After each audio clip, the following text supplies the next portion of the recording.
Edward Lawrence was 75 years old, but he was still a man whose name was associated with success. A billionaire who had built an empire on technology and innovation, he was accustomed to seeing his achievements as the result of impeccable discipline. Dozens of companies, thousands of meetings, and millions of contracts signed. But now, sitting behind the wheel of his Tesla Model S, he felt not pride, but a quiet, subtle emptiness. His life had been a series of victories, but he couldn't remember the last time he had felt real happiness. Simple joys like an evening with his family or a conversation with a friend had long since disappeared from his schedule. Real strength is in helping others, his father, a bridge builder, used to say. Those words had sounded inspiring to him once, but over the years they had become a mere echo of the past. Edward brushed the memory away and focused on the road. The smooth running of the Tesla suddenly stopped. Edward frowned as he saw the screen on the dashboard flicker on and off. He tried to restart the system, but nothing worked. The car came to a slow stop in the middle of the road. Outside, everything seemed calm. The narrow road framed by trees, the silence broken only by the rustle of the wind. But to Edward, it was an annoyance. He was used to problems being solved instantly, especially with his condition. The phone in the passenger seat showed 1% charge before shutting off. Edward exhaled, suppressing his irritation, and got out of the car. The squeak of bicycle wheels made him look around. A teenager was approaching the car, a tall, skinny boy of about 15. He stopped, looking intently at the man in the car. "Is there a problem, sir?" he asked, getting off his bike. Edward was surprised. The boy was wearing a simple t-shirt that read, "Build the Future," worn jeans and old sneakers. He had a backpack hanging on his back and a friendly look on his face. "Yeah, the car broke down. I can't figure out what's wrong with it," Edward said grudgingly. The boy nodded, as if he'd understood the whole situation in a second. "Can I take a look at it?" he asked. Edward frowned, but gestured for him to come over. Owen opened the hood and looked inside. He pulled tools out of his backpack, a small multimeter and pliers. "This looks like a battery," he said thoughtfully, examining the wires. Edward stood nearby, watching the boy's confident actions. He was surprised by the teenager's concentration, who seemed to have no fear of complicated machinery at all. "I'm going to try connecting the power directly. If it doesn't work, maybe it's the cooling system." After a few minutes, the boy smiled. "Try starting it up." Edward got behind the wheel, turned the key, and the Tesla came to life. The engine started again, and the dashboard screen showed familiar readings. "Impressive," he said, getting out of the car. "Do you often help people like this?" "When I can. My grandfather taught me how to fix everything from bicycles. Now it's cars," Owen said, putting his tools in his backpack. Edward reached into his wallet, pulled out several large bills, and handed them to the boy. "Take it. It's for your help." Owen shook his head, smiling slightly. "Thank you, sir, but I don't need it. Helping people is just the right thing to do." Edward froze. The boy's simple words cut through his mind. He wasn't used to such sincerity. "What's your name?" he asked, putting the money away. "Owen, sir. And you?" "Edward." The boy shook his hand, got on his bike, and turned around and waved. "Good luck, Mr. Edward." Edward watched him for a long moment before he disappeared around the bend in the road. When Edward got back into the car, he felt a strange feeling that he hadn't felt in decades. Owen's words, "Helping people is just the right thing to do," played in his head. The words reminded him of his father's admonition. But why did they sound so powerful now, from a boy who clearly had nothing but an old bicycle and a small set of tools? He started the car and moved on, but thoughts of Owen wouldn't let go. Edward felt like something more than a simple car repair had just happened. Owen, a 15-year-old boy, lived with his mother, Loretta, in a small house on the edge of town. The paint on the walls was peeling, the roof leaked when it rained, and the windows were cracked. But it was always warm and tidy inside, thanks to Loretta, who, despite her fatigue, found the strength to take care of the house. Loretta worked 2 jobs. She cleaned the local school during the day and the supermarket in the evening. Owen understood this and tried to make her life easier. He cleaned the house, cooked simple meals, and often found small part-time jobs to buy books or help his mother. His little workshop was in the corner of an old barn. There was an old workbench, a couple of toolboxes his grandfather had given him, and a shabby notebook of blueprints. Owen loved fixing things. Bicycles, broken clocks, even toasters. Anything the neighbors brought him, he tried to fix up. But most of all, he dreamed. In his blueprints were the bridges, the houses, the machinery that he hoped one day to make a reality. Every line, every calculation was his way of reaching beyond this small town. In school, Owen stood out for his inquisitiveness. His teachers respected him for his hard work, but they couldn't always support his dreams. One morning, during physics class, Mr. Garrett's teacher announced an engineering project competition. Participants will be able to present their ideas and show how they solve real-world problems, he said, looking excitedly at the class. The winner will receive a grant to attend an engineering summer camp. Owen's eyes lit up. He immediately envisioned his bridge connecting the two cities as a symbol of unity. This was his chance. After class, he approached Mr. Garrett with a notebook. "I want to enter the contest," he said, holding out his drawings. The teacher looked at them carefully. His face lit up with surprise for a moment, but then he frowned. "Owen, your ideas are impressive, but for this competition you need materials and a model. And do you have access to a 3D printer or a workshop?" Owen lowered his gaze, realizing where the conversation was going. "No, sir," he admitted. Mr. Garrett gently placed a hand on his shoulder. "I appreciate your efforts, Owen, but without the necessary resources, it's going to be difficult for you to compete. Maybe next time?" Those words hit harder than he expected. He walked with his head down on the way home, clutching his notebook tightly to his chest. He didn't blame the teacher, but the feeling of injustice was burning him from the inside out. Back home, Owen went straight to the barn. He opened his notebook and began to redraw the bridge, adding more details. Mr. Garrett's words echoed in his mind, but he chased them away, engrossed in the lines and calculations. After a while, the barn door opened, and Loretta appeared on the threshold. Her face was tired after a long day's work, but her gaze remained soft. "What are you drawing there, honey?" she asked, stepping closer. Owen quickly closed his sketchbook and muttered, "Nothing much, just a drawing." Loretta sat down next to him and carefully opened the sketchbook despite his attempts to close it. She looked at the bridge page and smiled. "It's beautiful," she said. "Are you still thinking about becoming an engineer?" "I do," he admitted. "But I don't think I can do it. We don't have the money or the tools to make a model." Loretta thought for a moment, then put her hand on his shoulder. "Listen, Owen. Every bridge starts with an idea. When your grandfather built bridges, he didn't have everything he needed either, but he didn't give up. And you don't give up." Her words made him lift his head. She smiled, then added, "Your blueprints are a start. Just know that one day you'll have a chance to realize them." Owen nodded, and the fire in his eyes lit up again. When his mother came out, he opened his sketchbook and started drawing a new bridge, one even bigger and more complicated. Edward Zesla moved slowly down the winding road. He was already back in town and on his way to his house, but his thoughts never left him. The boy's words, "Helping people is just the right thing to do," played over and over in his head, giving him a strange feeling. It wasn't unpleasant, but it was somehow painfully familiar. Edward's gaze wandered absently down the road ahead. The skyline began to blur, replaced by a picture from the past. Edward was back in his childhood in a small town where everything seemed simple but meaningful. He was 10 years old. He was standing on the bank of a wide river next to his father. His father, John Lawrence, was an engineer, and it was the day he had completed his most ambitious project, a large highway bridge connecting two parts of the city. The bridge towered over the river like a giant guardian, ready to connect people who previously had to travel dozens of miles to reach each other. John looked proudly at his creation, wiping the sweat from his forehead.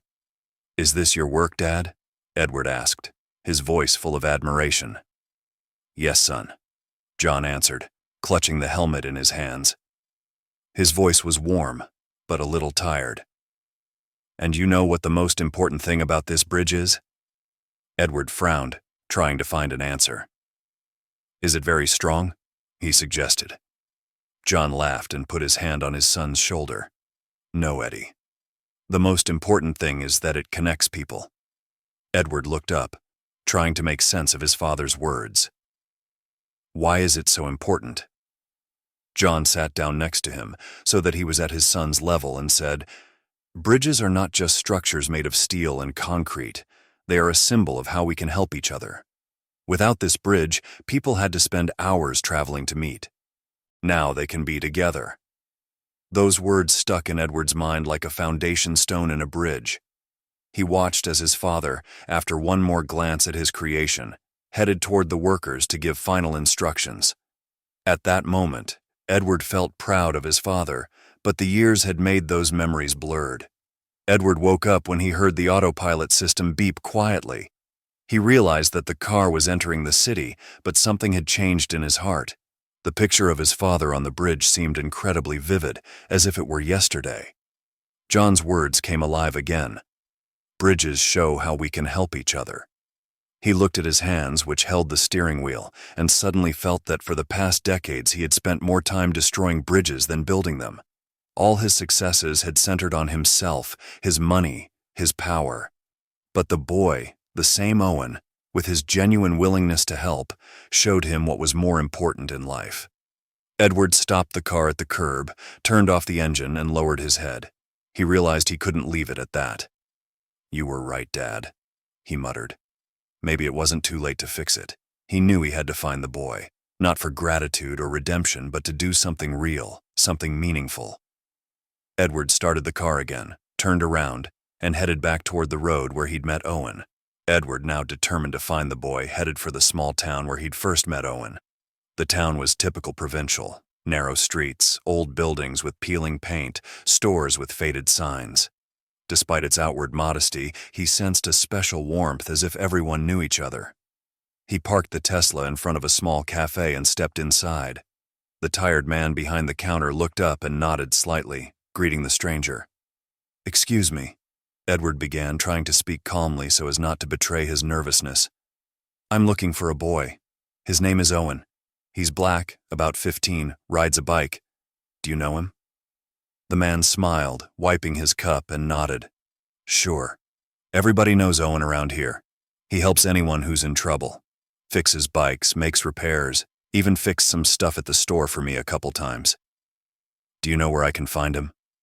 The man thought for a moment, then answered, "He lives on the outskirts, behind the old school, in a house with a green roof. And there's a barn nearby that's his workshop." Edward thanked him and was about to leave when he heard the man's words. "This boy does more than many adults. Despite his difficulties, he never complains. You have a case for him, don't you?" Edward paused, digesting the phrase, and then simply said, "Maybe I do." Edward drove to the edge of town and immediately found the house with the green roof. It was stained with age, and some of the boards on the gable were cracked. An old barn stood nearby, its doors ajar. There were sounds coming from inside, the soft creaking of iron and the rustling of paper. Edward stepped closer and peered inside. He saw Owen sitting on an upturned crate, concentrating on fixing a bicycle. The wheel was off, and the boy's hands were deftly pulling on a new chain. Another teenager stood nearby, watching his friend work. "Hi, Owen," Edward said, smiling slightly. The boy looked up, surprised, but immediately recognized the man. "Minus Mr. Edward." "What are you doing here?" "I wanted to find you," he answered honestly.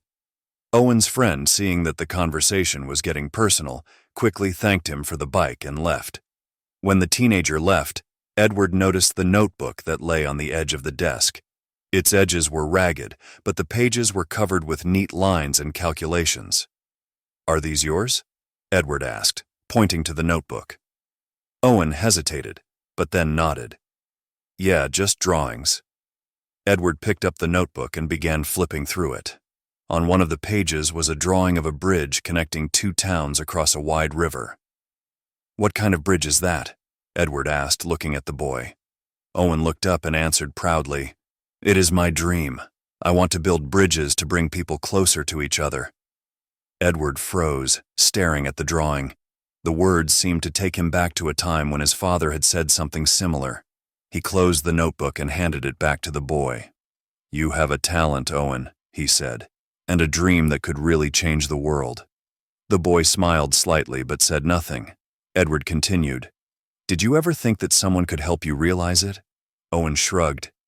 "Sometimes I do, but I know my mom and I don't have the resources. I can only dream for now." Edward looked at the boy, then at his workshop. He sensed that this wasn't just a visit, it was an opportunity to help someone take the first step. Edward stood in the corner of Owen's workshop watching the boy deftly put screws on an old bicycle.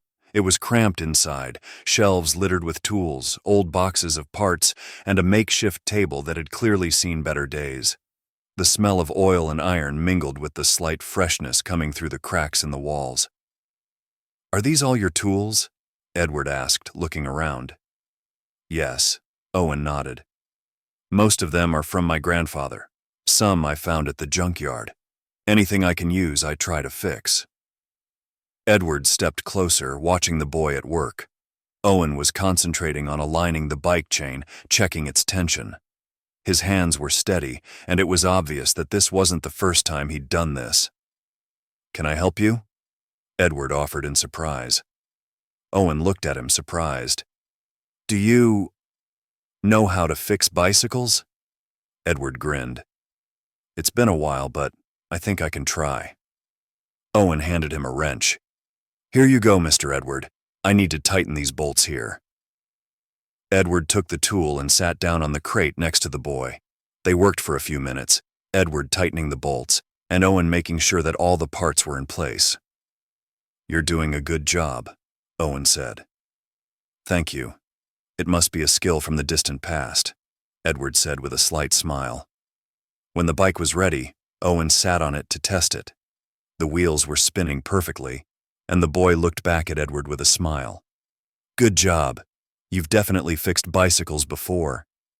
"Let's just say I had to do everything myself when I was a kid," Edward admitted. Edward looked around and noticed Owen's notebook open on the table. On the page was another drawing of the bridge. Edward took the notebook and looked at the diagram carefully. "Did you know that engineering is more than a profession?" he asked suddenly, looking at Owen. The boy frowned as if trying to understand where the conversation was going, but then he answered, "Is this the man who changes the world?" Edward smiled. "Exactly. It's someone who makes life better for others. It's more than calculations and blueprints. It's realizing that your efforts can connect people." Owen nodded, listening intently. "You know," he said, a little embarrassed, "I always thought bridges were just for convenience. But now I realize that they connect people, not just cities." Edward squeezed the notebook slightly in his hands, as if he wanted to take some of that childlike sincerity with him. "You're already on the right track, Owen," he said. "You're not just dreaming, you're doing something real. That's a rare talent." When they finished, Owen sat down on the bench and Edward remained standing, staring at the modest workshop. This boy with minimal resources was not only fixing bikes, he was building dreams. Edward suddenly realized how far he had strayed from such simple truths. His life was endless numbers, charts, and deals. He'd always told himself that it was all about the welfare of others, but in fact it was all about himself. "You know," he began, looking at Owen, "I used to dream, too." "What was it?" the boy asked. Edward was silent for a moment, as if gathering his thoughts. "To be like my father. He built bridges, but he always said the most important thing was the people they connected." Owen looked at him with genuine interest. "And what's changed?" Edward looked away. "I stopped dreaming. I started just earning money." That simple phrase sounded like a revelation to him. The boy didn't say anything, but the look in his eyes told him that he understood more than he would have expected from a teenager. Owen's house had always looked shabby, but it was warm thanks to Loretta's efforts. The ceiling in the kitchen was sagging in places, and the old roof caused puddles when it rained. The windows were in need of replacement, and the shabby fence was barely hanging on by its nails. Loretta never complained, however. She always did her best to keep things cozy for her son. Edward, after meeting Owen at the workshop, decided that the family deserved better. He didn't want the help to look like a handout, so he organized everything secretly. A couple days later, a truckload of workers pulled up to the house. Loretta opened the door and looked outside in surprise. "Excuse me, are you sure this is the right place?" she asked, looking around at the strangers. "Yes, ma'am," one of the workers answered. "We've been assigned to repair the house." "Who did?" The man shook his head. "We don't know. We're just fulfilling the order." The work began immediately. The old roof was removed and replaced with a new one, strong and waterproof. The windows were removed and new double-glazed ones put in. The rotten floorboards were replaced and the walls were freshly painted. Even the fence was repaired, putting in new posts and reinforcing them. Loretta was confused at first, but then decided that some neighbor or family friend just wanted to help. She stood on the porch watching the house transform and smiled quietly. A week later, when it was finished, Loretta came home after work and found Edward standing by the newly renovated fence. He was looking around the house as if casually. "Is that you?" she asked, coming closer. Edward smiled, realizing there was no point in denying it. "Yes, it's me." Loretta was silent, her eyes filling with tears. She stepped closer, struggling to contain her emotions. "You gave us more than just a new home," she said, her voice trembling slightly. "You gave us hope." Edward nodded, feeling that Loretta's words had touched him more than he had expected. A few days later, Edward arrived at Owen's house with the news. They were sitting on the porch, basking in the warm sun. "Owen," Edward began, "I've heard about an engineering camp for teenagers. There you can present your ideas, work with real engineers, and maybe take the first step toward your dream." The boy's eyes widened in surprise. "Really? But it's expensive. My mom and I don't have that kind of money." Edward waved his hand. "Don't worry about that, it's all paid for." Owen was silent, as if he couldn't believe what he was hearing. Are you serious?" he asked, still hesitant. "I'm dead serious," Edward confirmed. "This is your future, Owen, and I want you to be able to fight for it." Tears came to the boy's eyes, but he wiped them away with his hand, trying not to show his weakness. "Thank you, Mr. Edward. I won't let you down." Edward smiled. "I don't doubt it."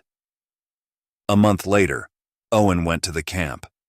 There, for the first time, he was among people who shared his passion. He was given access to workshops with real tools and technology that he could only dream of. At the camp finale, there was a design competition and Owen presented his bridge. He spoke in detail about the calculations, how the bridge not only solves a transportation problem, but also symbolizes the connection of people. His project was raved about and he was the winner. When he returned home with the award in hand, Loretta met him on his doorstep, hugging him tighter than ever. Edward arrived a little later to congratulate the boy. "This is just the beginning, Owen," he said, looking at the boy with pride. "You have many great things ahead of you." Owen looked at him gratefully. "I will do my best to build something you will be proud of one day." Edward only smiled, but in his heart he was already proud of the boy who, despite all the difficulties, continued to build bridges, first on paper and now in life. The murmur of voices and muffled hum in the engineering camp auditorium created a tense atmosphere. The young participants, dressed in branded t-shirts with the camp's logo, sat in their seats, waiting for the announcement of the winner of the design competition. Among them was Owen, who clutched his notebook in his hands. Inside him, a kaleidoscope of feelings was emerging: excitement, hope, and a small amount of fear. The stage was flooded with light, and the host approached the microphone with a smile. "Ladies and gentlemen," he began, "this competition has gathered some amazing ideas. But one project stood out not only for its engineering precision, but also for its philosophy. This bridge is not just a structure, but a symbol of unity, accessibility, and human connection. The winner is Owen Smith." The audience erupted in applause. Owen froze, not believing what he had heard, and then, overcoming his inner uncertainty, stood up and headed for the stage. His notebook, overflowing with calculations and drawings, was in his hands. When he took the microphone, for a moment he felt the words stuck in his throat. He looked around the room. Dozens of faces looked at him expectantly. "Thank you," he began, his voice trembling slightly. "This project is a dream of mine, but I wouldn't be able to present it here if it weren't for those who believed in me. Thank you to my mother and Mr. Edward. They helped me believe that bridges are more than structures. They are a way to connect people." Applause filled the auditorium again. Later, after the ceremony, a representative of a large engineering company approached Owen. "We are impressed with your project," he said, holding out his business card. "We would like to offer you an internship. We're sure you have a great future ahead of you." Owen nodded gratefully, struggling to hold back a smile. This wasn't just success. It was his first step into the world he had dreamed of. A few months passed. Owen stood on a bridge that had just been completed in his hometown. It was his first real job, a project that was the result of his labors at Camp and Edward's encouragement. The bridge stretched across the river, connecting two neighborhoods that had previously been separated. It was not just a bridge, but a symbol of unification, of faith in a dream. Edward stood next to Owen. They both watched as the first passers-by crossed the bridge, talking and laughing. The evening sun was painting the water of the river a golden color, and a light breeze carried the sound of the trees. "You did it, Owen," Edward said, putting a hand on his shoulder. "This bridge wasn't just an engineering project. You didn't just build a bridge. You changed my life." Owen smiled, but didn't take his eyes off the bridge. "We both build bridges, Mr. Edward. This is just the beginning." Edward nodded. He realized that there was more to those words. This boy had taught him to dream anew, to believe in people, and to build things that really mattered. For a moment they were both silent, watching the life around the bridge come to life. This wasn't just a point in their story, it was a new chapter.